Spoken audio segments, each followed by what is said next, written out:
बिस्मिल्लाहिर्रहमानिर्रहीम। Dear students, अस्सलाम वालेकुम। आज आप एनर्जी इकनॉमिक्स का चैप्टर 25 पढ़ेंगे और इसी चैप्टर में आप geothermal process as a source of energy को पढ़ेंगे। तो आप देख सकते हैं कि जो प्रोडक्शन वेल्स है वहाँ से कुदरती भाप वो ऊपर आ रहा है और ये जो रेड एरोज है वो इसको ज़ाहिर कर रहा है भाप को, और ये वहाँ जाकर टरबाइन को घुमा रहा है और टरबाइन के साथ जनरेटर वो मुंसलिक है, तो जनरेटर बिजली प्रोड्यूस कर रहा है। फिर ये जो भाप है ये वापस आ रहा है। आप देख रहे हैं कि ये जो ग्रीन एरोज है ये दूसरा पाइप है। इसी पाइप में यहाँ पर कंडेंसर लगाया हुआ है ताकि इस भाप को ठंडा करके इसे दोबारा पानी बनाया जाए। अब इस पानी को ज़ाया नहीं किया जा रहा, बल्कि दोबारा ये प्रोडक्शन वेल में इंजेक्ट किया जा रहा है ताकि नीचे उससे दोबारा भाप बन जाए इस वाटर से, और यहाँ पर ये जनरेटर और ये टरबाइन दोबारा काम शुरू करे। तो इसी तरीके से ये प्रोडक्शन वेल और ये पूरा प्रोसेस वो काम कर रहा है। ये पावरफुल एनर्जी सोर्स है क्योंकि जियोथर्मल रिजर्वायर वहाँ पर टेम्परेचर 370 डिग्री सेंटीग्रेड होता है, और आप देख रहे हैं कि it is more than 3 times boiling, क्योंकि वाटर 100 डिग्री सेंटीग्रेड पर बॉयल होता है और यहाँ पर 370 डिग्री सेंटीग्रेड टेम्परेचर है। तो लिहाजा a geothermal reservoir is a powerful source of energy. यहाँ पर आप देख सकते हैं कि टरबाइन जनरेटर है और यहाँ पर स्टीम आ रहा है। आप देख रहे हैं कि यहाँ पर ये टरबाइन को घुमा रहा है, टरबाइन के साथ वो जनरेटर है और जनरेटर में जो कॉइल्ड वायर सिलेंडर है वो भी घूम रहा है, जिसकी वजह से मैग्नेटिक फील्ड में करंट पैदा हो रहा है और ये इलेक्ट्रिसिटी मुख्तलिफ पर्पसेस के लिए इस्तेमाल होती है।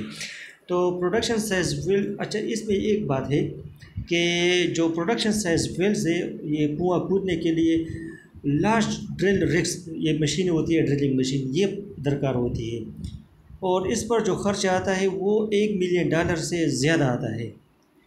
और ये जियोथर्मल वेल्स तकरीबन ये 2 माइल से ज़्यादा वो गहरा होता है, तो इस पर काफ़ी ज़्यादा खर्च आता है। इसी वजह से इट इज़ वेरी एक्सपेंसिव, आगाज़ में ज़्यादा इन्वेस्टमेंट दरकार होती है। ये चीज़ दोबारा उन्होंने पेश किया।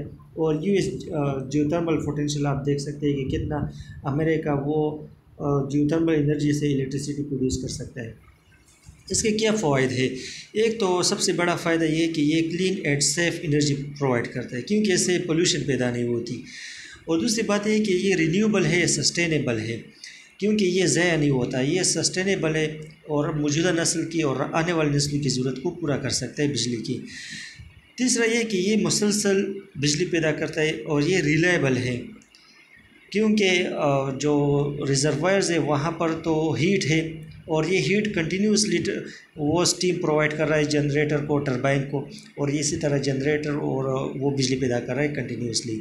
इसके साथ इसका बड़ा फ़ायदा ये है कि ये फॉसिल फ्यूल्स को कंसर्व कर रहा है क्योंकि अगर ये बिजली ना होती तो हम पेट्रोल डीज़ल वगैरह इस्तेमाल करते हैं और वो पेट्रोल और डीज़ल की कमी पैदा होती।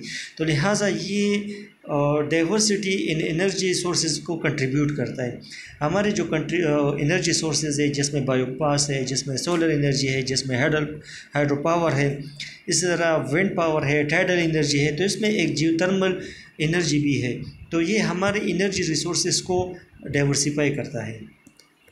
इसके साथ अगर ये हमारे जो इम्पोर्टिंग बिल्स है उसको कम करता है क्योंकि जहाँ पर वो ये जियोथर्मल पावर मौजूद है तो लिहाजा वो पेट्रोल और डीज़ल को ज़्यादा इंपोर्ट नहीं करेंगे, तो इससे ये होगा कि इंपोर्ट का खर्चा कम होगा और लोकल इकानमीज़ को बेनिफिट मिलता है। इसके साथ ये मॉड्यूलर फ्लेक्सिबल एनर्जी प्रोवाइड करता है और इंक्रीमेंटल डेवलपमेंट ये भी ऑफ़र करता है। इंक्रीमेंटल डेवलपमेंट का मतलब ये है कि ऑलरेडी आपके पास एक प्रोडक्शन वेल है, आप एक दूसरा प्रोडक्शन वेल कूद ले, आप तीसरा कूद ले और इसके साथ तीसरा टरबाइन लगा ले, तो इसमें आप इजाफा कर सकते हैं। और ये village power to remote sites, और ये जो देहात है उनको बिजली प्रोवाइड कर सकते हैं जो कि सिटी से दूर हो। यहाँ पर आप देख सकते हैं कि उन्होंने लिखा है कि ये रेकजाविक सिटी है, उसको रेकाविक सिटी भी कहा जा सकता है। तो आप देख सकते हैं कि जब ये फॉसिल फ्यूल इस्तेमाल कर रहा था तो आप उसके ऊपर देख सकते हैं काफ़ी आलूदगी है, काफ़ी धुआं है और काफ़ी पोल्यूटेड सिटी है। तो हम देख सकते हैं कि जियोथर्मल पावर ये 39 कंट्री के 100% इलेक्ट्रिकल नीड्स को पूरा कर सकता है, यानी 620 मिलियन लोगों की ज़रूरत को पूरा कर सकते हैं अफ्रीका में, सेंट्रल और साउथ अमेरिका में और पैसिफिक में। तो इसके पास इतना मतलब पावर है और इससे इतनी ज़्यादा अमाउंट बिजली पैदा की जा सकती है। अब आप देख सकते हैं कि ये जो रेकियाविक सिटी है, जो कि आप देख सकते हैं कि ये आइसलैंड का एक सिटी है और दारुल खिलाफा भी है। तो इसका एक फ़ोटो है, ये 1932 में लिया गया था और यहाँ पर जो बिल्डिंग्स है, इमारत है, उसको गर्म रखने के लिए फॉसिल फ्यूल्स इस्तेमाल की जाती थी, पेट्रोल, डीजल वगैरह। तो इसी की वजह से काफ़ी आलूदगी पैदा होती थी। अब आप देख सकते हैं कि ये दुनिया का खूबसूरत तरीन सिटीज़ में एक सिटी है, क्योंकि यहाँ पर जियोथर्मल एनर्जी इस्तेमाल हो रही है। तकरीबन 95% बिल्डिंग्स रेकियाविक सिटी में वो जियोथर्मल वाटर से हीट की जाती है। तो अब ये चूँकि हमें पता है कि ये रिन्यूएबल एनर्जी है और ये सस्टेनेबल भी है और ये इन्वायरमेंट को पोल्यूट भी नहीं करता, यही वजह है कि रेकियाविक सिटी अब दुनिया का क्लीनेस्ट सिटी में उसका शुमार होता है।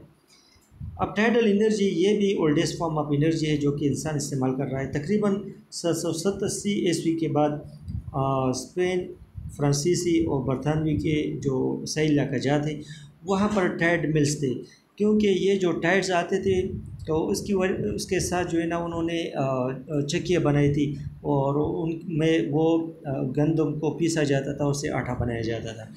तो उन्होंने कैसा काम किया, उन्होंने समंदर के साथ एक तालाब बनाया। जब वो टाइड आता तो ये इनकमिंग जो टाइड होता ये तालाब भर जाता, तो इसके साथ उन्होंने एक चक्की लगाई थी, व्हील लगाया था, तो वो घूम जाता। फिर दोबारा वहाँ से तालाब से जब तालाब गुज़र जाता तो वापस जो पानी तालाब में था वो समंदर में आ जाता। तो इससे ये जो व्हील है, पहिया, वो घूमता, ऊपर जो चक्की है उसको चलाता था। तो इसी के ज़रिए से 780 ईस्वी में टाइड मिल का इस्तेमाल शुरू था। ये टायर्स वाटर व्हील को टर्न करते और ये मैकेनिकल पावर प्रोड्यूस करते, जैसे मिल ग्रेन्स काम शुरू करता था।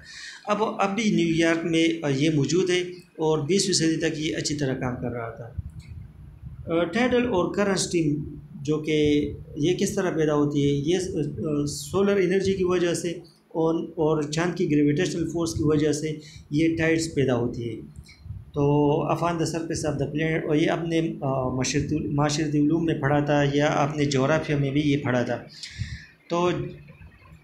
तो ग्रेविटेशनल फोर्स ऑफ मून और सोलर एनर्जी की वजह से रन ऑफ रिवर होता है दरिया में, इसी तरह टाइड्स पैदा होते हैं और ओशन करंट्स पैदा होते हैं। फिर हम रन ऑफ रिवर और टाइड्स और ओशन करंट की वजह से हम बिजली पैदा कर सकते हैं। अब अट्रैक्टिव प्रॉपर्टी इस एनर्जी का ये है ना कि ये प्रेडिक्टेबल कंसिस्टेंट फैशन में वो उसकी अक्रेंस होती है। जैसा कि अगर हम विंड को देखें तो विंड कभी होती है कभी नहीं होती हवा, और ये बिल्कुल मुकम्मल तौर पर एक्यूरेटली आप उसकी फोरकास्टिंग कर सकते हैं। तो और अब नोट करें इसकी जो लंबाई है, टाइड्स की जो फ्रिक्वेंसी है या उसकी शिद्दत है, वो मुख्तलिफ़ इलाकों में मुख्तलिफ है। अब यूएस के साहिल इलाकों में उसकी जो वर्टिकल टाइड्स है उनकी लंबाई 2 फीट है, जबकि फ्लोरिडा में ये 18 फ्लोरिडा में जो कि अमेरिका का साहिली इलाका है, और जबकि मेन में ये 18 फीट से भी ज़्यादा है। तो वहाँ पर काफ़ी तेज़ी के साथ जो है ना वो टाइड्स आते हैं। Potential site in the US, एक अलास्का है, यहाँ पर जो इससे बिजली पैदा की जा सकती है।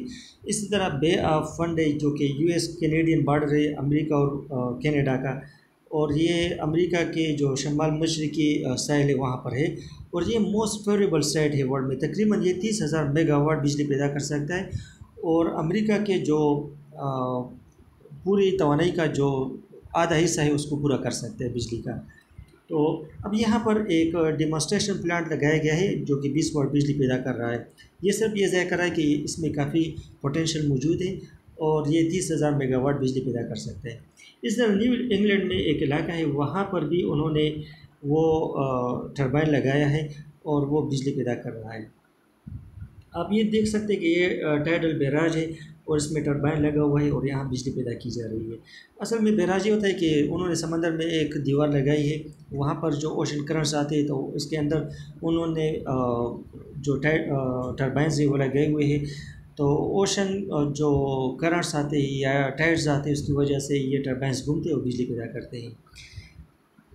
इसके फ़ायदे क्या है? ये फ़ायदा है कि ये नॉन पोल्यूटिंग है, रिलायबल है और प्रेडिक्टेबल है और तकरीबन 24 घंटे काम कर सकता है। इस तरह टाइडल बैराज हमने कहा कि वो उसमें अंडर सी टाइडल टरबाइंस है और ये विंड टरबाइन की तरह काम करता है। लेकिन यहाँ पर यह है कि जो सी करंट्स आते हैं या टाइड्स आते हैं उसकी मदद से ये टाइडल टरबाइंस घूमते हैं और बिजली पैदा करते हैं। इस तरह मुख्तलिफ़ किस्म की मशीनें इस्तेमाल हो रही है और ओशन अंडर सी करंट से बिजली पैदा की जा रही है। तो उसका एक और फ़ायदा ये है कि जो विंड और वेव्स के मुकाबले में टाइडल करंट्स ये काफ़ी प्रेडिक्टेबल है और ये हम इस्तेमाल कर सकते हैं। हाँ, ये अपनी हाई और this technology still to be feasible. तो ये आपका चैप्टर था और जहाँ पर आपको मुश्किल हो तो आप पूछ सकते हैं। अल्लाह हाफ़िज़।